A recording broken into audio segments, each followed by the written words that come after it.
नमस्कार, मैं हूं विनोद कुमार शुक्ला। अड्डा पर आपका स्वागत है। ऑल इंडिया मजलिसे इत्तेहादुल मुस्लिमीन के राष्ट्रीय अध्यक्ष असदुद्दीन ओवैसी ने आज एक बार फिर वक्फ मामले पर सरकार को हड़काया। आज उन्होंने वक्फ पर बात करते हुए एक ही स्टेटमेंट में या अपनी एक ही बात में दो काम किया।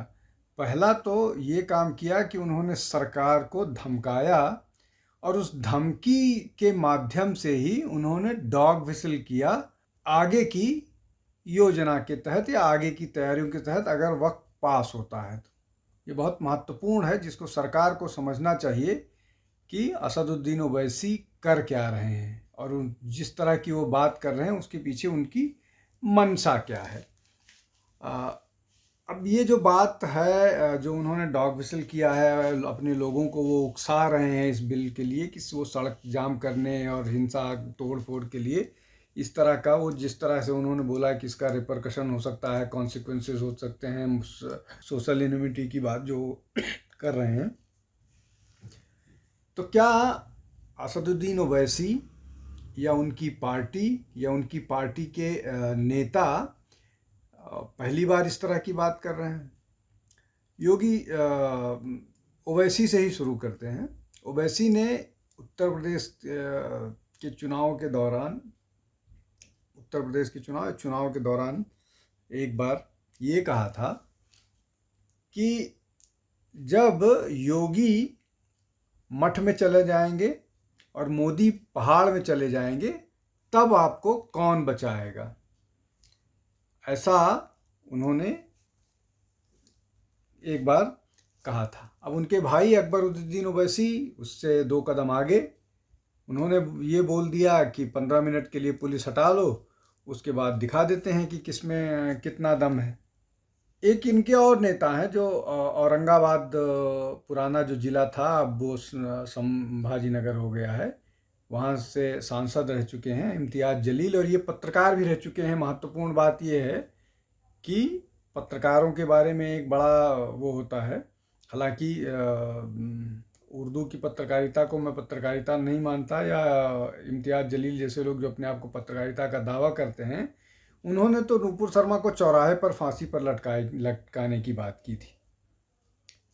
तो ये इस तरह के बात करते रहे हैं। इनके वारिस पठान एक और नेता हैं, वो भी रोज़ टीवी पर आकर के सिर्फ चीखना चिल्लाना और इस तरह की बात करते हैं जिस पर आपको सिर्फ हंस सकते हैं। इतने शानदार जोक वो लगाते हैं और ये बार बार दावा करेंगे कि हम अपनी चॉइस से यहाँ रुके थे। ये तर्क दिया जाता है कि हमारे पास चॉइस था कि हम पाकिस्तान रहें, और राजाकरों का समूह है ये MIM, वहीं से इस पार्टी का इमर्जेंस हुआ है।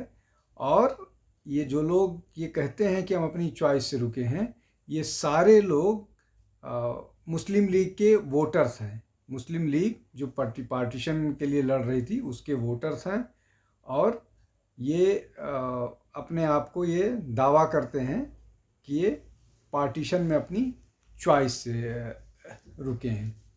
ये चॉइस से नहीं रुके हैं, ये रुकने के बाद इन्होंने अपनी इस तरह के तर्क इन्होंने गढ़ने शुरू किए। खैर वो विषय फिर किसी दिन चर्चा करेंगे। क्या वक्फ के अलावा इस देश में और कोई इस तरह की बात नहीं हुई जिसको लेकर के इनकी जो बातें हैं वो कॉन्ट्राडिक्टरी हैं? उसको एक एक करके समझने की कोशिश करते हैं। इसके पहले CAA को लेकर के इस देश में बहुत विरोध प्रदर्शन हुआ था, जामिया नगर से लेकर के और लखनऊ और बहुत सारे जगहों पर इसको लेकर के विरोध हुआ था। अब इसमें समझने वाली बात यह है कि CAA का मुस्लिमों की, जो भारतीय मुसलमान हैं, उनकी नागरिकता से कोई लेना देना नहीं है। ये उन लोगों की नागरिकता के खिलाफ देने की बात थी जो पाकिस्तान, अफ़गानिस्तान और बांग्लादेश में प्रताड़ित थे। लेकिन असदुद्दीन ओवैसी या भारतीय मुसलमान उसमें मुसलमानों को भी जोड़ना चाहते थे। मतलब ये कि जो प्रताड़ित कर रहा है उसको भी उस सूची में शामिल किया जाए जो प्रताड़ित होकर के प्रताड़ित हो करके आ रहा हो। खैर, इसके बाद प्लेसेस ऑफ वर्शिप एक्ट है। प्लेसेस ऑफ वर्शिप एक्ट पर ये चाहे काशी की बात होती है, मथुरा की बात होती है, या अयोध्या की बात होती है, धार की बात होती है, तो ये प्लेसेस ऑफ वर्शिप एक्ट की बात करते हैं कि ये 1991 का जो प्लेसेस ऑफ वर्शिप एक्ट है उसको जस का तस बना करके रहना चाहिए। वक्त में बदलाव को लेकर के ये विरोध कर रहे हैं। अब साहबानों के मामले को भी समझ लेते हैं। अब देखिए, CAA संसद के द्वारा पास किया हुआ बिल था।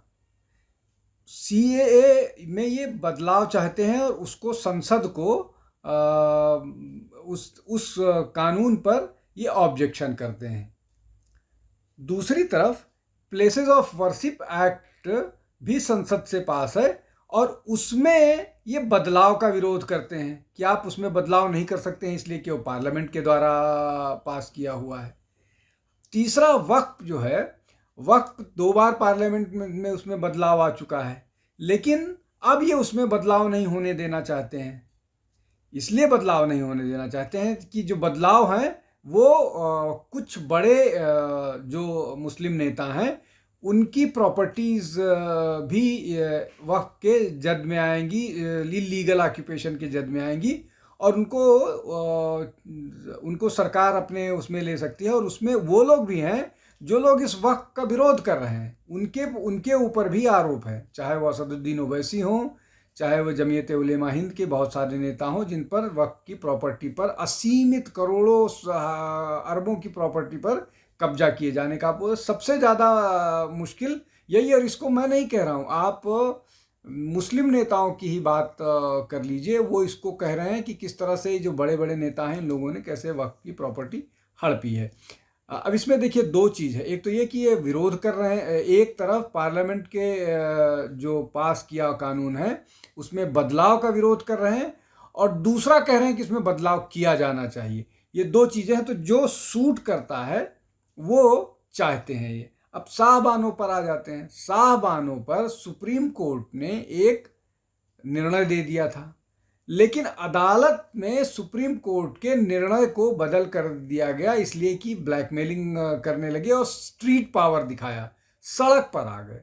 CAA में सरकार फर्म रही, सरकार ने ब्लिंक नहीं किया, लेकिन साहबानों मामले में सरकार ब्लिंक कर गई और सरकार ने सुप्रीम कोर्ट के फैसले को